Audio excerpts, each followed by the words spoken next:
है कि बाहर समंदर में कुछ ठीक नहीं है। वो खिड़की से बाहर ध्यान से देखता है और तभी उसकी नजर सामने उठती हुई एक बेहद डरावनी लहर पर पड़ती है। वो लहर इतनी ऊंची और खतरनाक होती है कि उसे देखकर कप्तान के चेहरे का रंग उड़ जाता है। तुरंत अलार्म बजाया जाता है और जहाज को मोड़ने की कोशिश शुरू हो जाती है। कप्तान पूरी ताकत से जहाज को उस लहर से बचाने की कोशिश करता है और किसी तरह जहाज थोड़ा मुड़ भी जाता है, मगर सामने आ रही लहर इतनी विशाल होती है कि कुछ पल पहले तक जिसके पीछे चांद साफ दिखाई दे रहा था, अब वही चांद उस लहर के पीछे पूरी तरह गायब हो जाता है। ऐसा लग रहा था जैसे समंदर खुद एक दीवार बनकर जहाज की तरफ बढ़ रहा हो और फिर अगले ही पल वो विशाल लहर पूरे जोर से जहाज से टकरा जाती है। टक्कर इतनी खतरनाक होती है कि इतना बड़ा और भारी जहाज भी उसका दबाव सह नहीं पाता। देखते ही देखते पूरा जहाज उल्टा हो जाता है। जो हिस्सा ऊपर था वो नीचे चला जाता है और जो नीचे था वो ऊपर आ जाता है। कंट्रोल रूम में मौजूद सभी कप्तान और ऑफिसर्स उस भयानक हादसे में अपनी जान गंवा देते हैं। अब जहाज के बड़े हॉल में जहां सबसे ज्यादा लोग जमा थे, हर तरफ अफरा तफरी मच चुकी होती है। लोग डर से चिल्ला रहे होते हैं। किसी को समझ नहीं आ रहा कि आखिर अभी हुआ क्या है। तभी एक ऑफिसर सबको संभालने की कोशिश करता है। वो लोगों को बताता है कि उसके पास एक अच्छी खबर भी है और एक बुरी खबर भी। बुरी खबर ये है कि जहाज अब उल्टा हो चुका है और हालत बहुत खतरनाक है, लेकिन अच्छी खबर ये है कि लहर टकराने से कुछ मिनट पहले ही कंट्रोल रूम से रेस्क्यू टीम को मैसेज भेज दिया गया था, यानी मदद रास्ते में है। हेलीकॉप्टर जल्द ही यहाँ पहुँच सकते हैं, इसीलिए घबराने की जरूरत नहीं है। ऑफिसर की ये बात सुनकर कुछ लोगों को थोड़ी उम्मीद मिलती है, लेकिन उसी भीड़ में एक आदमी चुपचाप खड़ा होता है जो सामने पड़े एक मरे हुए ऑफिसर के पास झुककर उसके पास से जरूरी सामान निकालने लगता है, क्योंकि उसे पता है कि अब असली लड़ाई शुरू होने वाली है। उसी समय एक छोटा सा बच्चा उसके पास आ जाता है और हैरानी से पूछता है, आप क्या कर रहे हैं? उस आदमी का नाम डिलन होता है। वो शांत अंदाज में कहता है कि वो यहाँ से बाहर निकलने की तैयारी कर रहा है। बच्चा हैरान होकर कहता है कि यहाँ से निकलना मुमकिन ही नहीं है, लेकिन डिलन पहले उस बच्चे की माँ से मिल चुका होता है, इसलिए वो उसे पहचानता है। थोड़ी ही देर में बच्चे की माँ भी वहाँ आ जाती है। वो डिलन से पूछती है, आपने मेरे बेटे से क्या कहा? क्या सच में यहाँ से निकलने का कोई रास्ता है? डिलन बिना घबराए कहता है कि हाँ, उसे एक रास्ते के बारे में पता है, लेकिन बच्चे की माँ तुरंत मना करती है और कहती है कि ऐसा नहीं हो सकता। इस हालत में कोई भी इस जहाज से बाहर नहीं जा सकता। इतने में वहाँ दो और लोग आ जाते हैं। एक आदमी रॉबर्ट होता है और दूसरा एक बुजुर्ग शख्स। वो बुजुर्ग आदमी खुद को आर्किटेक्ट बताता है, यानी वो इमारतों और बड़े ढांचों का डिजाइन बनाने में माहिर है। वो चारों तरफ देखकर समझ जाता है कि हालात बहुत खराब हैं। अगर जहाज इसी तरह टूटता गया तो अंदर फंसे ज्यादातर लोग शायद जिंदा नहीं बच पाएंगे। तभी रॉबर्ट डिलन की तरफ मुड़कर पूछता है कि क्या उसे डिस्को हॉल का रास्ता पता है? डिलन कहता है कि हाँ, डिस्को ऊपर की तरफ है, मगर वो हैरान होकर पूछता है कि ऐसी हालत में कोई डिस्को क्यों जाना चाहेगा? तब रॉबर्ट बताता है कि उसका एक दोस्त वहाँ फंसा हुआ है। वो पहले उसे ढूंढेगा और फिर सब लोग मिलकर यहाँ से निकलने की कोशिश करेंगे। डिलन ये सुनकर साफ मना कर देता है। वो कहता है कि वो हमेशा अकेले काम करता है और किसी को साथ लेकर चलने का उसका इरादा नहीं है। लेकिन रॉबर्ट हार मानने वालों में से नहीं होता। वो डिलन से कहता है, ठीक है, अगर साथ नहीं चलना चाहते तो कम से कम ये बता दो कि ऊपर जाने का सबसे छोटा रास्ता कौन सा है, क्योंकि अब हर सेकंड की कीमत है। वो आदमी फिर इशारों में उन्हें रास्ता समझाने लगता है। तभी रॉबर्ट उससे कहता है, तुम जितना एक साल में कमाते हो मैं तुम्हें उसका दुगना पैसा दूंगा, बस खुद हमें वहाँ तक ले चलो। डिलन कुछ पल सोचता है, फिर कहता है कि जहाज की बनावट उसे अच्छी तरह पता है और अगर वो साथ रहेगा तो सबको हर जगह के बारे में बता सकेगा। उसका मानना था कि अगर सब लोग साथ रहकर चलेंगे तो बचने के चांस ज्यादा हैं, लेकिन अगर सब अलग अलग भटकने लगे तो शायद कोई भी जिंदा बाहर ना निकल पाए। आखिरकार डिलन मान जाता है। इसके बाद ये सब लोग मिलकर जहाज के निचले हिस्से की तरफ बढ़ने लगते हैं। रास्ते में जब लोग उस हिस्से में उतर रहे होते हैं तो सुरक्षा के लिए वहाँ के दरवाजे बंद कर दिए जाते हैं ताकि और पानी अंदर ना आ सके। हालांकि अंदर पहले से ही काफी पानी भरा हुआ होता है, लेकिन दरवाजे और खिड़कियां इतनी मजबूत होती हैं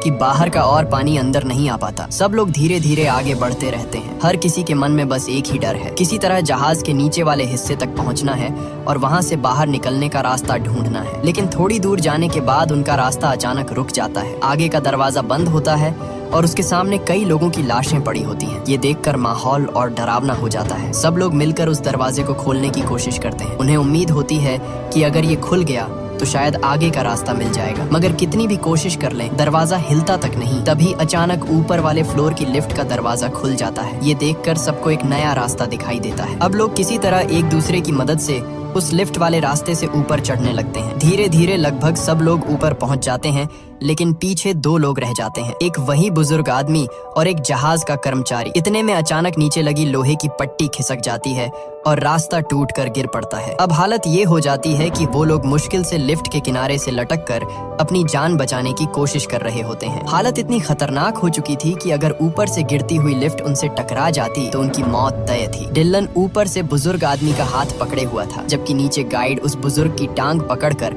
लटका हुआ था। डिलन पूरी ताकत से उन्हें ऊपर खींचने की कोशिश कर रहा था, लेकिन 3 लोगों का वजन बहुत ज्यादा था। तभी बुजुर्ग आदमी समझ जाता है कि अगर ऐसे ही रहा तो तीनों नीचे गिर सकते हैं। वो भारी दिल से गाइड से कहता है कि उसका हाथ छोड़ दे, वरना सब मर जाएंगे। लेकिन गाइड डर के मारे छोड़ नहीं पाता। आखिरकार बुजुर्ग आदमी मजबूरी में अपनी टांग झटका देता है और गाइड का पकड़ छूट जाता है। वो सीधा नीचे गहराई में गिर जाता है और वहीं उसकी मौत हो जाती है। इसके बाद डिलन किसी तरह बुजुर्ग आदमी को ऊपर खींच लेता है। तभी अचानक लिफ्ट जोर से नीचे गिरती है और जोरदार आवाज के साथ अंधेरे में गायब हो जाती है। उस खतरनाक पल के बाद अब सिर्फ 5 लोग बचते हैं। थोड़ा संभलने के बाद वो लोग फिर आगे बढ़ना शुरू करते हैं। कुछ दूर जाने पर उन्हें जहाज का डिस्को एरिया मिल जाता है। वहाँ उन्हें रॉबर्ट की बेटी, उसकी एक दोस्त और 2 और लोग मिल जाते हैं। यानी अब कुल मिलाकर 4 नए लोग उनके साथ जुड़ जाते हैं। लेकिन सामने जाने का रास्ता आसान नहीं होता। दूसरी तरफ जाने के लिए लोहे की एक बड़ी रेलिंग टूटकर गिरी हुई थी, जो अब एक पुल की तरह काम कर सकती थी। उसी के सहारे लोग दूसरी तरफ जा सकते थे। डिलन सबसे पूछता है कि क्या किसी को यहाँ से निकलने का कोई और रास्ता पता है। तभी एक लड़की बताती है कि उसे जहाज के नीचे वाले हिस्से का रास्ता पता है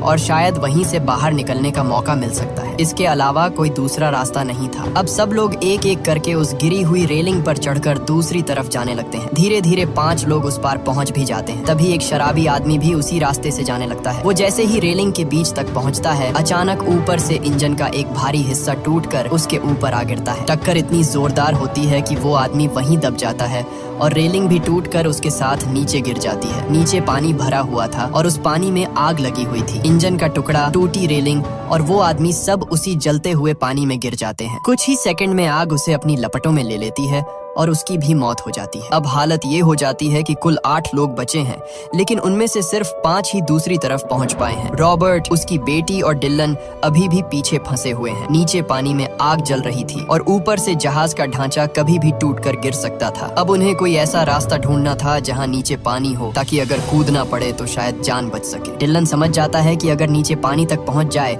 तो आग उसे छू भी नहीं पाएगी। वो हिम्मत करके नीचे कूदता है। जैसे ही वो पानी में गिरता है, तुरंत तैरते हुए दूसरी तरफ पहुंच जाता है। वहां पहुंचकर वो रस्सी का एक सिरा पाइप के साथ मजबूती से बांध देता है। अब उसी रस्सी को पकड़कर रॉबर्ट और उसकी बेटी भी धीरे धीरे झूलते हुए उस पार पहुंच जाते हैं। इसी बीच कहानी फिर जहाज के बड़े हॉल की तरफ जाती है। वहाँ अभी भी बहुत सारे लोग बैठे हुए थे। सबको उम्मीद थी कि जल्द ही मदद आएगी और हेलीकॉप्टर उन्हें बचा लेंगे, लेकिन हालात हर पल खराब होते जा रहे थे। समंदर का दबाव इतना बढ़ चुका था कि वहाँ लगे मोटे और मजबूत शीशे भी धीरे धीरे टूटने लगे और फिर अचानक एक शीशा टूट जाता है। अगले ही पल समंदर का पानी तेज दबाव के साथ अंदर घुस आता है। कुछ ही सेकंड में पूरा हॉल पानी से भरने लगता है। वहाँ मौजूद लोग घबराकर चीखने लगते हैं, लेकिन अब उनके पास बचने का कोई रास्ता नहीं होता। वो बेचारे बस चिल्लाते रहते हैं और देखते ही देखते सब पानी में डूब जाते हैं। उनकी दर्दनाक चीखें दूर खड़े वो 8 लोग भी सुन लेते हैं। तभी उन्हें समझ आ जाता है कि नीचे हॉल में मौजूद सभी लोग अब जिंदा नहीं रहे। ये सोचकर उनका दिल और भी भारी हो जाता है। लेकिन जिस जगह वो खड़े होते हैं वहाँ भी अब आगे जाने का कोई साफ रास्ता नहीं बचा था। तभी उन्हें ऊपर एक छोटा सा वेंटिलेशन दिखाई देता है। वो बहुत तंग रास्ता होता है, लेकिन शायद वही एक उम्मीद थी। सब लोग समझ जाते हैं कि अगर बाहर निकलना है तो इसी रास्ते से जाना होगा, क्योंकि जगह बहुत छोटी थी, इसलिए एक बार में सिर्फ एक ही आदमी अंदर जा सकता था। अब सब लोग बारी बारी से उस वेंटिलेशन में घुसकर आगे बढ़ने लगते हैं। काफी मुश्किल से रेंगते हुए जब वो आखिर तक पहुंचते हैं तो देखते हैं कि सामने एक लोहे की जाली लगी हुई है जो रास्ता बंद कर रही है। रॉबर्ट पूरी ताकत से उसे खोलने की कोशिश करता है, मगर जाली पर मजबूत पेंच लगे हुए थे। वो उसे हिला भी नहीं पाता और हाथ बाहर निकालकर कुछ करने की जगह भी नहीं थी। अब सब सोचने लगते हैं कि कोई नुकीली चीज मिल जाए जिससे उन पेंचों को खोला जा सके। तभी उनके साथ मौजूद एक लड़की, जो बिना टिकट जहाज में छुप कर आई थी, चुपचाप अपने गले से क्रॉस वाला छोटा सा लॉकेट उतारती है और रॉबर्ट को दे देती है। वो कहती है कि शायद इसकी नुकीली किनारी से पेंच ढीले हो जाए और शायद यही छोटी सी चीज उनकी जान बचाने का रास्ता बन जाए। सबसे नीचे डिलन था, इसलिए पानी सबसे पहले उसी तक पहुंच रहा था। धीरे धीरे पानी बढ़ता गया और वो लगभग पूरी तरह उसमें डूबने लगा। अब हालत ऐसी हो गई थी कि बस कुछ ही सेकंड में उसकी सांस टूट सकती थी। तभी अचानक किस्मत से सामने लगी जाली ढीली पड़ जाती है और खुल जाती है। जैसे ही रास्ता खुलता है सब लोग जल्दी जल्दी बाहर निकल आते हैं। इसी वजह से आखिरी पल में डिल्लन की जान भी बच जाती है। लेकिन बाहर निकलते ही उन्हें एहसास होता है कि मुश्किलें अभी खत्म नहीं हुई हैं। आगे बढ़ने पर उन्हें एक बड़ा टैंक दिखाई देता है। नीचे जाना मुमकिन नहीं था क्योंकि वहाँ से तेजी से पानी अंदर आ रहा था। आगे का रास्ता भी बंद था। असल में वहाँ से निकलने का सिर्फ एक ही तरीका था, एक छोटा सा रास्ता जो तब तक नहीं खुलता जब तक पूरा टैंक पानी से भर न जाए। मतलब अगर उन्हें आगे जाना है तो इस टैंक को जानबूझकर पानी से भरना पड़ेगा। जैसे ही टैंक पूरा भर जाएगा, दबाव की वजह से छोटा दरवाजा खुल जाएगा और पानी दूसरे टैंक में चला जाएगा। लेकिन समस्या ये थी कि टैंक भरने तक सबकी सांसें रुक सकती थी। ये सुनकर सबके चेहरों पर डर साफ दिखाई देने लगता है। कोई पूछता है कि अगर बीच में सांस टूट गई तो क्या होगा। डिलन गुस्से और घबराहट में कहता है कि उसे नहीं पता, लेकिन इसके अलावा उनके पास कोई और रास्ता भी नहीं है। आखिरकार रॉबर्ट और डिलन फैसला करते हैं कि यही रिस्क लेना पड़ेगा। वो टैंक को पानी से भरने देते हैं। कुछ ही पल में पानी तेजी से ऊपर चढ़ने लगता है और सब लोग अपनी सांस रोककर इंतजार करते हैं। माहौल इतना खामोश और डरावना हो जाता है कि हर सेकंड एक साल जैसा लगने लगता है। फिर अचानक जोरदार आवाज के साथ वो छोटा दरवाजा खुल जाता है। पानी के तेज दबाव के साथ सब लोग बहते हुए दूसरे टैंक में पहुंच जाते हैं। किसी तरह वो इस हिस्से से तो बच निकलते हैं, लेकिन खतरा अभी भी खत्म नहीं हुआ था। अब जब वो आगे बढ़ रहे होते हैं तो सबसे पीछे वही लड़की होती है जो काफी समय से चुपके से इस जहाज में रह रही थी। जैसे ही वो आगे बढ़ने लगती है, अचानक उसके कपड़े एक तार में फंस जाते हैं और वो वहीं अटक जाती है। पानी लगातार बढ़ रहा था और वो निकल नहीं पा रही थी। बुजुर्ग आदमी तुरंत उसकी मदद के लिए आता है और किसी तरह उसे छुड़ाकर ऊपर खींच लेता है। मगर यहाँ भी पानी तेजी से भर रहा था। चारों तरफ लाशें पानी पर तैर रही थीं और दबाव हर पल बढ़ता जा रहा था। ये सब देखकर डिलन का चेहरा बिल्कुल उदास और टूटा हुआ लगने लगता है। उसकी हालत देखकर बच्चे की माँ उससे पूछती है, क्या हुआ डिलन? अब उसके चेहरे पर ऐसा भाव था जैसे उसे आगे आने वाली किसी बड़ी सच्चाई का अंदाजा हो चुका हो। बच्चे की माँ डिलन से पूछती है कि वो इतना निराश क्यों लग रहा है। डिलन धीमी आवाज में कहता है कि अब उन्हें किसी ऊंची जगह पर जाना चाहिए, लेकिन अफसोस की बात ये थी कि वहाँ से ऊपर जाने का कोई साफ रास्ता ही नहीं बचा था। ये सुनकर सबका हौसला टूटने लगता है। रॉबर्ट उदास होकर डिलन से कहता है कि उसने सबकी जान बचाने के लिए बहुत कोशिश की और इसके लिए वो उसका शुक्रगुजार है। लेकिन कभी कभी इंसान सब कुछ करने के बाद भी हालात को नहीं बदल सकता, क्योंकि हर चीज हमारे बस में नहीं होती। तभी अचानक जहाज के इंजन रूम की तरफ एक जोरदार धमाका होता है। धमाके की वजह से जो पानी उस हिस्से में जमा हो गया था वो तेजी से बाहर निकलने लगता है। जैसे ही पानी नीचे जाता है वो रास्ता भी खाली हो जाता है जहां से उन्हें आगे बढ़ना था। एक पल के लिए सबको उम्मीद की किरण दिखाई देती है, लेकिन जैसे ही वो लोग आगे बढ़ते हैं सामने एक और बड़ी मुश्किल खड़ी होती है। वहाँ एक विशाल पंखा घूम रहा होता है। समस्या ये थी कि वो पंखा सीधा नहीं बल्कि उल्टी दिशा में घूम रहा था और हवा का तेज दबाव उनकी तरफ आ रहा था। इसका मतलब था कि अगर वो उसकी तरफ कुछ फेंकते भी तो वो चीज पंखे तक पहुंचने के बजाय वापस उनकी तरफ ही आ जाती। फिर भी रॉबर्ट वहां जाने के लिए तैयार हो जाता है ताकि किसी तरह उस पंखे को बंद कर सके। ये देखकर उसकी बेटी का दोस्त तुरंत आगे आता है और कहता है कि उन्हें ऐसा नहीं करना चाहिए। वो कहता है कि रॉबर्ट को अपनी बेटी के साथ रहना चाहिए और वो खुद जाकर पंखों को बंद करने की कोशिश करेगा। लेकिन रॉबर्ट अपनी बेटी को रोता हुआ देखकर फैसला कर लेता है। वो पानी में कूद जाता है और तैरते हुए कंट्रोल रूम की तरफ बढ़ने लगता है जहाँ से उन पंखों को रोका जा सकता था। इसी दौरान पता चलता है कि डिलन वहाँ नहीं है। असल में वो छोटा बच्चा तेज बहते पानी में बह गया था। डिलन और उसकी माँ उसे ढूंढने की कोशिश कर रहे थे, मगर हालात यहाँ भी खराब होते जा रहे थे क्योंकि पानी लगातार बढ़ रहा था। अगर जल्द ही पंखे बंद नहीं हुए और वो लोग यहाँ से नहीं निकले तो शायद वो भी डूब सकते थे। उधर रॉबर्ट किसी तरह कंट्रोल रूम तक पहुँच जाता है और पंखों को बंद करने की कोशिश करता है, लेकिन पानी के अंदर उसकी सांसें धीरे धीरे टूटने लगती हैं। वो बुरी तरह तड़प रहा होता है। ऐसा लगता है कि अब वो ज्यादा देर जिंदा नहीं रह पाएगा। उसी आखिरी पल में उसकी नजर एक बटन पर पड़ती है। वो बटन पंखों को बंद करने का नहीं